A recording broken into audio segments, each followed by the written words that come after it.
네, 현 정부의 적폐를 청산하겠다는 국민의힘 윤석열 후보의 인터뷰 발언에 대해 어제 문재인 대통령이 이례적으로 강력한 분노를 표하면서 공개 사과를 요구했습니다. 이에 윤 후보가 자신의 사전에 정치 보복은 없다며 확전을 차단하는 자세를 취했지만 파문은 이어지고 있는데요. 관련해서 대선 이슈들 장성호 건국대 미래지식교육원장과 함께 자세히 짚어보겠습니다. 어서 오십시오. 네, 안녕하세요. 네, 안녕하십니까. 자, 어제 윤석열 후보가 이제 문재인 대통령이 늘 법과 원칙에 따른 성역 없는 사정을 강조를 해오신 만큼 그런 면에서 문 대통령과 나는 똑같은 생각이다라고 할 수 있다. 자, 자신의 사전에는 정치 보복은 없다. 좀 한 발 물러서는 듯한 자세를 취했거든요. 어떻게 보셨나요? 표면적으로 보면은 윤석열 후보가 상당히 당황을 하지 않았나 그렇게 생각이 듭니다. 청와대에서 그리고 문재인 대통령의 스타일이 약간은 좀 포용적이고 네. 좀 점잖은 스타일이 아니겠습니까? 이런 상황에서 대통령이 강력한 분노를 표출하면서 사과까지 요구했다는 그런 메모장까지 얘기가 나오면서 네. 사실은 윤석열 후보 같은 경우는 28년 동안 검찰에서 몸을 담아왔고 그렇기 때문에 법치주의라든가 공정과 상식 이런 거에 대해서 트레이드 마크 아니겠습니까? 그래서 언론적으로 얘기를 하다가 네. 저는 말실수적인 차원에서 뭐 문재인 검찰도 얘기를 했고 그리고 여기에서 뭐 총장 때 여러 가지 총장을 했음에도 불구하고 문재인 정부 시절에 검찰에 의해서 여러 가지 적폐가 쌓여있기 때문에 이런 것들을 다 청산을 해야 된다. 네. 이런 식으로 했기 때문에 대통령 입장에서는 상당히 검찰을 이용하지도 않았고 검찰에 대해서 지시나 관여하지도 않은 그런 자부심이 있는데 윤석열 후보로부터 이거에 대해서 상당히 배척당하는 그런 모습 그리고 어떻게 보면 대통령으로서 모욕감을 느꼈다는 차원에서 이런 말씀을 하신 것 같은데 그런 네. 차원에서 윤석열 후보 입장에서는 본질과 그리고 본의와 다른 그런 반응이 나오기 때문에 지금 상당히 당황스러웠지 않았나 그렇게 생각이 듭니다. 네, 지금 청와대 반응에 윤 후보가 당황을 한 것 같다, 말실수였을 것 같다 이렇게 이야기를 하셨는데 지금 이게 윤 후보가 이 파장을 어느 정도 짐작을 하고 어느 정도 좀 전략적 계산이 깔린 발언이 아니냐 이런 의견이 있는데 그럼 거기에는 동의하지 않으신 건가요?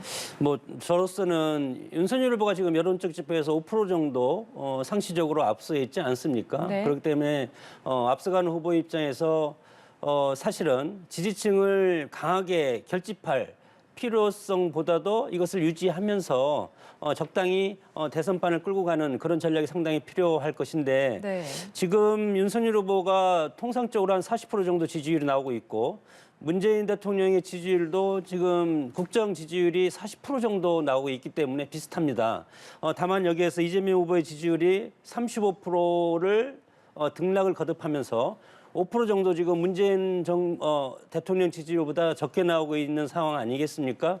이런 상황에서 지금 뭐 문재인 정부에 대해서 적폐 청산을 하겠다. 정치 보복적인 차원에서 이렇게 얘기를 했다고 여당에서는 지금 주장을 하고 있기 때문에 이렇게 됐을 때는 문재인 대통령을 지지하는 어떤 지지층 에서 상당히 친문이 결집될 가능성이 상당히 크고 네. 그랬을 때 이재명 후보가 지금 5% 정도의 그런 친문 지지 세력에 지금 지지를 얻지 못하고 있는데 이런 것들까지 넘겨줄 가능성도 있고 어떻게 보면은 윤석열 후보 입장에서 이런 어떤 워딩을 했다는 것은 득보다 실이 좀 많지 않을까 그런 저는 판단을 합니다. 득보다는 실이 많지 않나. 지금 청와대에서는 윤석열 후보에게 지금 사과를 요구를 했거든요. 네. 근데 어제 윤석열 후보 발언을 보면 이게 지금 본인의 발언을 좀 다시 한번 짚고 간 거지 이게 사과를 한 건 아니잖아요. 윤석열 후보가 사과를 할 가능성에 대해서는 어떻게 보시나요? 여기에서 사과를 하면 사실은 현직 대통령이 있고 현 정부가 있는데 후보 입장에서 바로 직전 정부에 대해서 적폐 세력으로 몰고 그것에 대해서 청산을 하겠다. 그런 취지로 익혀질 수가 있기 때문에 네. 중도층 표심에서 과거에 노무현 대통령이 당선되고 열린우리당을 만들기 전에 탄핵을 당하지 않았습니까? 탄핵을 당했을 때 네. 국민들이 대통령을 구하자. 그런 차원에서 열린우리당을 전폭적으로 지지해서 150이 넘는 의석을 해서 제1당을 만들어준 그런 선례가 있기 때문에 윤석열 후보 입장에서는 이것이 문재인 대통령을 겨냥한 것이 아니고 통상적으로 지금까지 본인이 얘기했던 공정과 상식 그리고 법치 이런 것들을 원론적으로 얘기를 했기 때문에 이것을 계속 주장을 할 필요가 있고 여기에서 만약에 그것이 내 진위와 상관없이 그것이 잘못된 표현이었다 사과를 한다 네. 그런 표현을 했을 때는 그것 또한 지지층으로부터 상당히 큰 반감을 갖고 지지층이 떠날 가능성이 상당히 크다. 그렇기 때문에 여기에서는 사과 같은 것은 할 수 없는 상황이 아닌가. 그래서 어떻게 보면은 윤석열 후보 입장에서는 이것을 이 국면을 빨리 이제 넘겨야 되는데 네. 어떻게 넘길 것인가. 지금 대선이 28일 남았지 않습니까? 이런 상황에서 여당 입장에서는 지금 김혜경 씨 문제를 이것이 지금 덮고 있습니다. 이런 상황에서 여당 입장에서 이것을 일주일, 2주일 더 끌고 가야만이 정치적 이득을 얻을 수가 있고 윤석열 후보 입장에서는 이것을 빨리 덮고 지지층을 결속시키고 그리고 또 다른 어떤 정치 아젠다를 제시하면서 1위 후보로서의 그런 공고한 그런 전략으로 가야 되는데 여기에 파묻힐 가능성이 상당히 크기 때문에 네. 표면적으로는 이거에 대해서 뭐 문재인 대통령의 자충수다 이렇게 얘기할 수도 있지만 현재적으로는 대선의 어떤 성패가 달려 있는 문제 아니겠습니까? 네. 그렇기 때문에 상당히 그런 문제로 봐서는 본인이 의도하지 않았던 그런 문제로서 지금 윤석열 후보가 공경에 처해 있는 것이 아닌가 그렇게 저는 판단을 합니다. 네. 그동안 문재인 대통령이 이제 윤석열 후보의 검찰총장 재직 시절에 추미애 전 장관과 대립각을 세울 때도 어떤 공식적인 발언을 자제를 해왔고 또 특히나 이제 선거 레이스에 돌입하고 나서는 이게 지금 정치적으로 비춰질 수 있는 발언은 계속해서 삼가해 왔거든요. 근데 지금 어제 강력한 분노를 표출했는데 그 이유는 뭐라고 보시나요? 윤석열 총장이 임명장을 수여하고 나서도 네. 윤석열 총장에게 그때 당시 문재인 대통령이 청와대에서 살아있는 권력에도 강력하게 칼을 들이대서 수사를 하라. 그런 지시를 했고 그리고 강력한 분노를 표출하는 것도 지금까지 재임 중에 검찰을 이용하지도 않았고 검찰의 어떤 수사에 대해서 관여하지도 않았고 그런 자부심 있었는데 네. 그리고 이제 문재인 정부가 지금 탄생한 것은 촛불 민심 아니겠습니까? 그렇기 때문에 촛불 민심과 어떤 시민들의 어떤 의견으로 국민 여론에 의해서 여러 가지 적폐청산이라는 그런 것에서 과거 정권 그리고 네. 특히 이제 박근혜 정부에 대해서 여러 가지 뭐 적폐청산이라는 이름으로 이제 뭐 사정 드라이브를 계속 걸어왔고 윤석열 후보가 이거에 대해서 본인이 문재인 대통령이 임명한 검찰총장인데 그것을 부정한다는 것에 대한 어떤 모욕감을 갖지 않았을까 이렇기 때문에 문재인 대통령이 저렇게 말씀하실 성품이 아닌 걸로 국민들 대부분이 알고 있는데 저렇게 강력한 분노를 표출하는 것은 그런 것들에 대한 태생을 부정당하는 데 대한 어떤 모욕감, 실망감 그런 것의 표현이라고 보고 대통령도 정치하는 자리지만 지금 아주 예민한 시기에 대통령이 정치에 개입하고 싶겠습니까? 왜냐하면 대선 성패에 따라서 퇴임 후에 어떤 일이 일어날지도 모르는 것이 한국의 정치 현실인데 이런 상황에서 그런 것들이 상당히 상징적인 면이 크기 때문에 그런 워딩을 했다고 봅니다. 그만큼 큰 실망감과 모욕감을 느꼈을 것 같다. 네, 알겠습니다. 이번 사태를 계기로 그동안 이제 문재인 대통령을 지지하고는 있지만 이재명 후보에게 마음을 주지 않았던 어떤 친문 세력이라든지 아니면 친노, 이 부동층이 결집을 할 거다 이런 분석도 나오고 있는데 어떻게 보시나요? 윤석열 후보 입장에서는 뭐 대통령의 선거 중립, 항상 야당이 대선이라든가 선거 국민에서는 정부 여당이 선거 개입을 중단하라. 뭐 예산 편성을 적절히 하지 말라 이런 식으로 했는데 네. 뭐 이번 적폐 수사와 관련해서 대통령이 정치의 한 복판에 지금 본의 아니게 들어와 있지 않습니까? 이런 상황에서는 상당히 이제 뼈 아픈 것이고 특히 대통령은 선거 중립을 지키리라고 저는 생각을 합니다. 만약에 대통령이 선거에 개입을 한 것이 퇴임 후에 밝혀진다면 이것도 마찬가지로 법적인 어떤 수사라든가 처벌 대상이 되지 않습니까? 네. 이런 상황에서 그런 측면이 아니고 이것은 청와대에서 얘기했듯이 반론권 차원에서 얘기를 한 것이다. 모르겠습니다. 이것이 대통령이 2탄, 3탄으로 이거에 대해서 언급을 할 가능성이 있는지 그것은 뭐 예측을 할 수가 상당히 어려운데 지금까지를 보더라도 문재인 친문 세력이 상당히 결집해서 네. 윤석열 후보에 반대되는 세력은 결국은 이재명 후보 아니겠습니까? 그래서 친문에 아직 돌아오지 않는 표가 이재명 후보를 중심으로 결집할 가능성은 있다. 그렇게 봅니다. 알겠습니다. 국민의힘 입장을 보면요. 그러니까 정권 비리가 시간이 지나서 이렇게 드러나게 되면 비리와 불법에 대해서 수사를 하겠다. 이거 정말 원론적인 수준의 답변일 뿐이다. 그러면서 이제 대선에 한 달도 남기지 않고 야당에만 이제 극대노하는 선택적 분노를 이해하기 어렵다. 이준석 대표가 이렇게 반발을 했는데 국민의힘 입장에 대해서는 어떤 생각이신지 궁금합니다. 국민의힘 입장에서뿐만 아니고 윤석열 후보 입장에서도 보면은 뭐 공정과 상식, 법치 이런 원론적인 내용을 특히 본인이 검찰총장 출신이고 검사 출신이기 때문에 사실 법치에 대해서는 누구보다도 명확하게 하는 가치관이 확립이 돼 있을 것이고 네.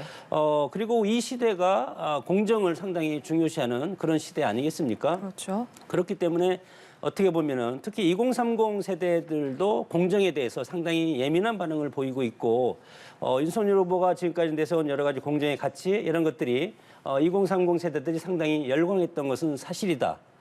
그러나 그럼에도 불구하고 본의 아니게 이것에 대해서 문재인 정부의 어떤 적폐, 네. 수사 여기까지 지금 워딩이 이루어져 있기 때문에 이거에 대해서 국민의 입장에서는 상당히 이제 난처한 것이 대통령은 선거 중립을 해야 되는데 특히 역대 마지막 정부의 대통령 지지율은 15% 내지 20% 정도였는데 문재인 대통령은 꾸준하게 지금 40%를 넘나들고 있지 않습니까?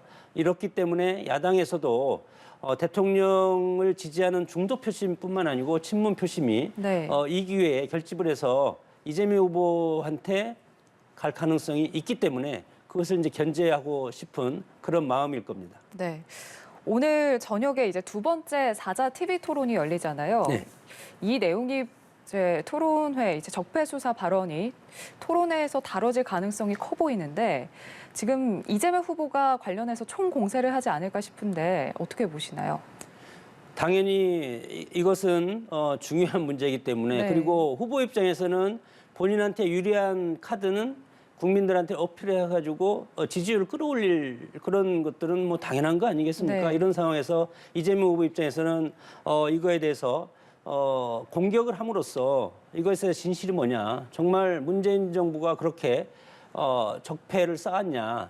또는 그러면 거기에 총장으로 있던 후보는 이거에 대해서 어떻게 생각하냐? 이런 식으로 해서 상당히 몰아갈 가능성이 상당히 크고 여기에 대해서 지금 윤석열 후보 입장은 원론적인 얘기를 한 것이다.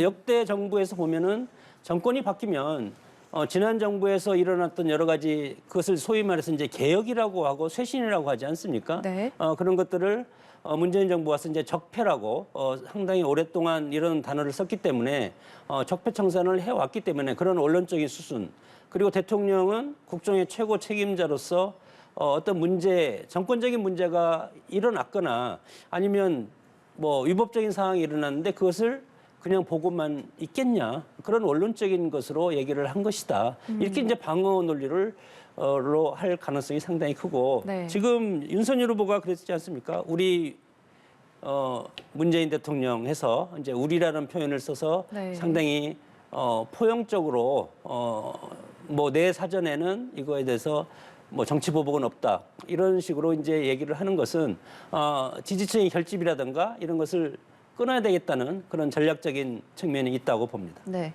이게 지금 양자 토론이 아니라 사자 TV 토론이잖아요. 네. 그러다 보니까 지금 안철수 후보와 심상정 후보는 관련해서 어떤 입장을 낼지도 궁금하거든요. 글쎄 여기에서 네. 뭐 원론적인 얘기를 해야 되지 않겠습니까? 원론적인 얘기를 해서 심상정 후보 같은 경우도 잘못이 있는 부분이 있으면 당연히 이재명 후보라든가 민주당과 다른 정당이기 때문에 네. 상당히 공세적으로 나올 가능성이 크고, 그러나 여기에서 우리가 이미 뭐 진영적으로 35% 정도는 서로 양쪽으로 지금 지지 세력이 결집한 상태이기 때문에 중도 표심이 이거에 대해서 어떻게 생각하냐. 예를 들어서 지금 정권 교체 여론이 50%가 넘지 않습니까? 이런 상황에서 만약에 윤석열 후보가 그렇게 얘기했다는 것은 공정, 오히려 그런 것들 지지하는 중도층 세력이 있을 수도 있고, 네. 아니다. 그럼에도 불구하고 문재인 대통령의 지지율이 지금 40% 정도가 되기 때문에 지금까지 공정하게 하기 위해서 노력을 해왔고, 그리고 코로나19 상황에서 K 방역을 성공적으로 해왔기 때문에 그런 것들을 말하는 것은 정치적인으로 호도하는 것이다. 이렇게 비판하는 세력이 있지 않겠습니까? 네. 그래서 중도 표심 15%를 가지고 지금 싸우고 있는 형국이기 때문에 각각의 진영 논리로서 계속 치고받으면 국민들이 판단을 할 것이다. 그렇게 봅니다.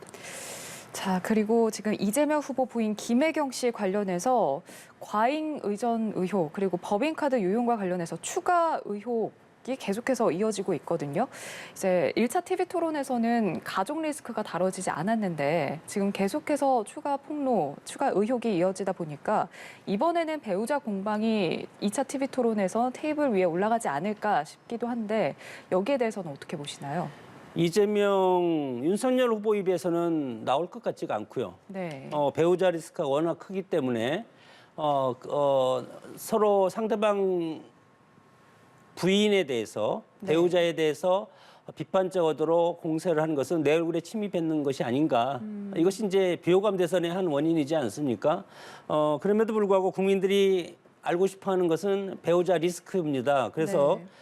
안철수 후보라든가 심상정 후보가 이거에 대해서 질문을 할 가능성이 상당히 크고, 그러면 이슈가 되지 않겠습니까? 네. 특히 이제 과잉 의전 문제와 관련해서는 김혜경 씨, 그리고 김건희 씨는 도이치모터스 주가 조작 사실이 알았냐 여부, 뭐 2010년에 12년에 총 82만 주를 보유하고 있다는 이런 것들이 지금 뭐 새로 나오고 있지 않습니까? 이런 상황에서 양 배우자의 가장 핵심적인 리스크를 질문을 하고 거기에 네. 대한 후보의 답을 듣는, 어떤 상대방을 비판하는 것이 아니고 후보 입장에서 후보 배우자의 그런 부분에 대해서 어떻게 생각하냐, 제3당의 후보가 이거에 대해서 질문할 가능성은 있지 않나, 그렇게 전망을 하는데, 네.